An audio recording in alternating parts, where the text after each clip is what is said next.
Thank you, Julia and Teresa. You've set me up well to explain my part. So thank you, Luca, also for putting up the timeline. That's very helpful.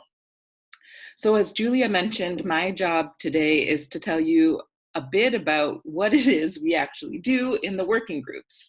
And so I would say there are two broad big things we do. One is the policy process that Julia had mentioned, and then there's a kind of umbrella of other things. So I'll start with those umbrella of other things and then really dig down into the policy process. So in terms of other things, our big task, one of our big tasks, and hopefully this won't be our task forever, but it is our task right now, is to make sure that youth are included in all processes, conversations, and discussions at the CFS itself, as well as in the CSM. We would hope that this would happen just normally, but it is still a struggle for us to make sure our voices are heard, that our perspectives are shared, and that we are invited to the table. And I think more important than just being heard, one of our struggles that we're working towards, and one of the main things we do, is demand that we're not just heard, but that we're part of decision-making processes, that we are directing those processes, especially when they concern youth. So that is one thing that we're kind of constantly struggling to do.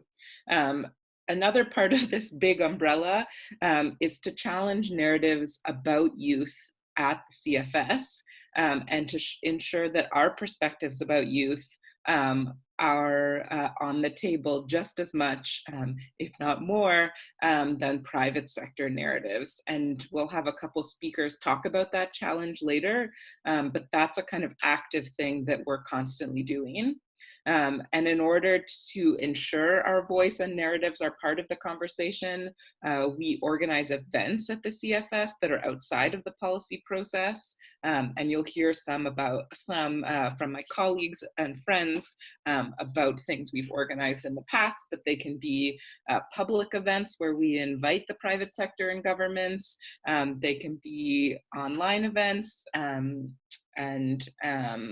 and they can just be meetings where we meet with people and try and convey our perspective.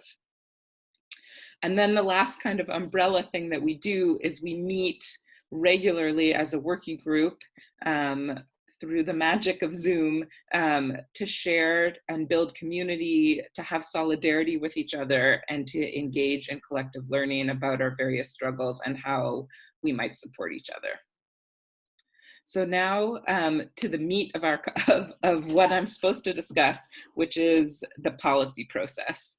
So as Julia has already described, one of the big things the CFS does is produce, through participatory processes, policy documents on certain areas.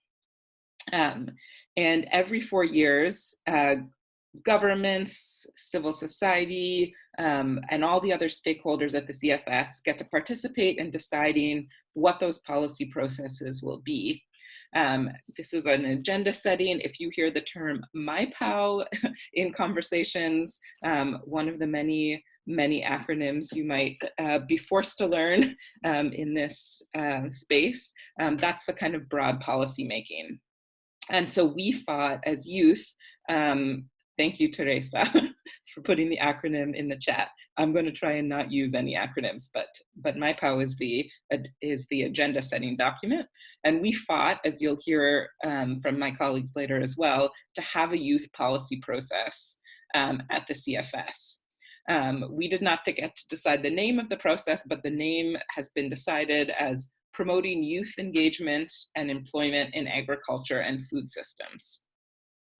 So once the CFS decides that they'll begin a policy work stream, the most common next step is to have what's called the high-level panel of experts, which is a kind of independent body of both academics, but also people working at grassroots levels to put together a report. And we were able to have some of our youth members apply for positions on that HLPE, and we do have one friend of the CSM Youth working on that report. So the high-level panel of experts will have consultations to figure out what they'll include in the report. And they do research on kind of the state of youth in agriculture, the challenges faced by youth in agriculture and in the food systems, and they make a preliminary kind of set of policy recommendations. So they sent out in January of this year a call to anybody to provide them some guidance on what the scope of the HLP, the high-level panel of experts report should be. And we as a youth working group spent quite some time kind of putting together our key ideas about what the scope of this report should be. And we produced a document which I believe Anissa has now put into the chat. And in this, we addressed a number of questions that the high-level panel of experts had put to us, such as, I'll just read you two of them. How do the evolution and transitions of agriculture, food systems, and nutrition affect youth engagement and employment? What governance transformations are necessary to enable and encourage youth participation in agriculture and food systems? So we put together a document which you can see that kind of details our perspective about what the scope of this report should be. At some point, hopefully next month, the panel will release what's called a zero draft, a very first draft of their report, and we will be able to submit comments on that. So anybody who's interested in being involved in commenting on that document, we will be delighted to work with you on putting together some comments. The reports aren't always as good as we hope they can be, and so our job through our comments is to really push and have them reflect our perspectives. So then once we have a high-level panel of experts' final report, then the real political negotiations begin. What will happen first is that a chair will be selected to coordinate what's called an open-ended working group to push the policy process along. And most likely, the chair and maybe friends of the chair will put together a first draft of the policy document. And the policy document, again, may not be something we like. The document generally will lay out recommendations for states, for international organizations, even for social movements, about what kind of steps they should take in law and in policy to support a youth engagement in agriculture and food systems. The report, their first set of recommendations may not address human rights in any substantive way. They might also not deal with topics that are important to us. They might just talk about increasing technology in rural areas and not mention anything about radical agrarian reform, about human rights and peasants' rights to land, to seed, to water. They might not mention anything about decolonizing food systems or addressing systemic racism in food systems or anything about food sovereignty. So then it will be our job to participate in processes and try and redirect what those policy recommendations are. And we'll be able to do this in a number of ways. So first, we'll again be able to draft comments and written submissions that will go to the chair expressing our concerns and our recommendations of what should be in the report. Second, we'll be able to attend these meetings of the open-ended working group where the text will be negotiated, and we will be able to make oral submissions about what we think should be in the document. and in the policy recommendations. And then third, we'll be able to meet with governments on a, what we say, bilateral basis, just us and one or two governments at a time, to kind of share our views about what should be in the document and try to get them to agree with us and support us in the process. Those are the three kind of traditional ways in which we engage in the policy process, but I think we're an inventive group, and I wouldn't be surprised if we come up with other ways in which we can intervene and express our opinions about what should be in the process. I'm 1 minute left, which is great because I only have 1 minute left to do. I think it's really, who knows what the process will actually look like in terms of our participation, because none of us know what's going to happen with COVID-19.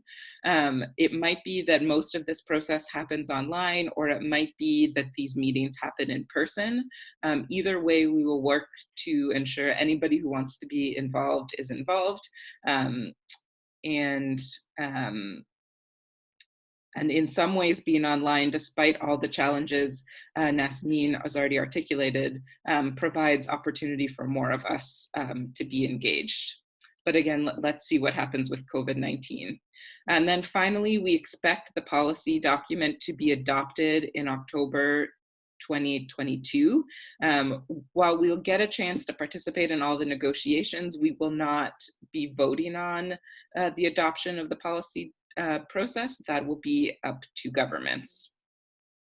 And then once it's adopted, it's up to us to see how we use it, how we bring, as Julia already said, Rome home. So that's the policy process. I'll just add one quick note, which is the CSM is developing a facilitation guide and also a set of policy or a set of recommendations for how to engage in online consultations. And we'll make sure, oh, there's the guide to facilitation that's being shared, but we're advocating now with other working groups to figure out the best ways to ensure participation online. And so that's an ongoing project of the CSM. And if you're interested in being involved, a few as well. So that's it for me, and I think I'll pass it off to Anissa, who's moderating this session. And I'm sorry if all of these details are confusing, but they make sense as we go through them. So thank you, everyone.